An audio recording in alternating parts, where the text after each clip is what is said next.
Comme l'a dit la Sainte Bible, Deutéronome chapitre 16, verset 16, que chaque année, tous les siens doivent se présenter devant l'Éternel pour célébrer la fête des tabernacles afin de lui rendre grâce. C'est sur cette prescription divine que l'Église du christianisme céleste de la paroisse de Saint-Donou célèbre la fête des boissons ce 16 octobre 2022. Commencée depuis la veille par un géant concert d'animation, la fête d'action de grâce se poursuit sur la dite paroisse dans une ambiance formidable.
Le comité d'organisation de cette fête a profité de l'occasion pour remettre des prix aux différents lauréats réussis au jeu concours public de cette année.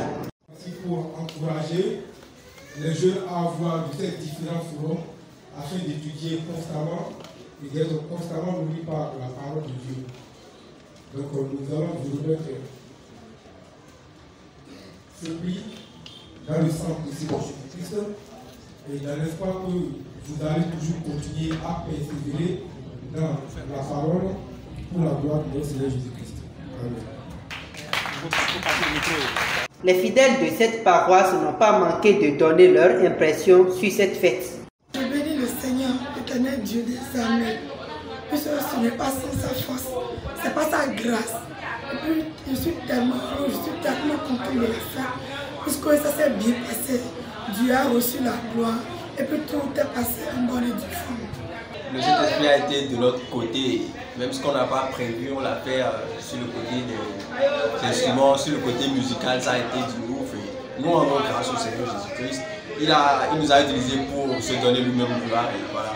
Je remercie beaucoup Dieu de ce qu'il nous a aidés. Il nous a assistés durant toute la fête. Que toute la gloire soit rendue au plus haut des cieux.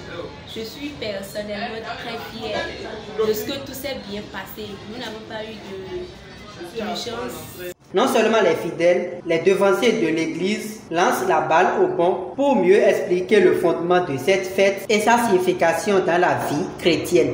La fête, c'est la fête de moisson. Et cette fête est bien biblique. C'est biblique.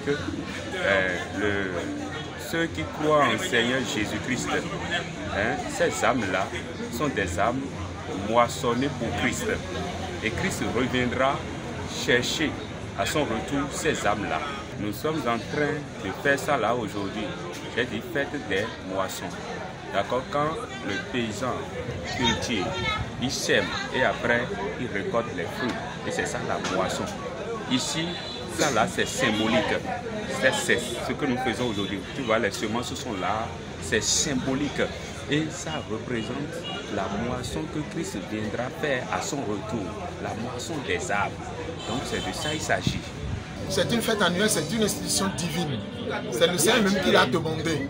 Dans Deutéronome chapitre 16, à partir du verset 16, 17, 18, le Seigneur, l'éternel Dieu créateur de la terre, l'a institué. Dit, chaque année, nous devons nous présenter devant l'Éternel 3 fois. Il y a la fête des pains sans levain, qui est la fête des Pâques. Il y a la fête des semaines, qui est la fête de Pentecôte. Ça fait 7 semaines plus 1 jour. 7 fois 7, 49, plus 1 jour, ça fait 50 jours. Donc Pâques à Pentecôte, ça fait 50 jours. Donc c'est la fête de Pentecôte.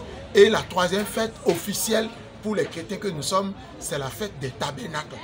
C'est-à-dire l'endroit où on loue l'Éternel. L'endroit où on implore la grâce de l'Éternel.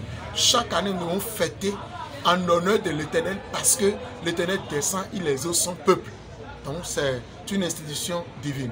C'est avec leur rythme d'origine à Bangbarou qu'ils mettent un terme à cette fête des moissons de cette année. Rendez-vous l'année prochaine.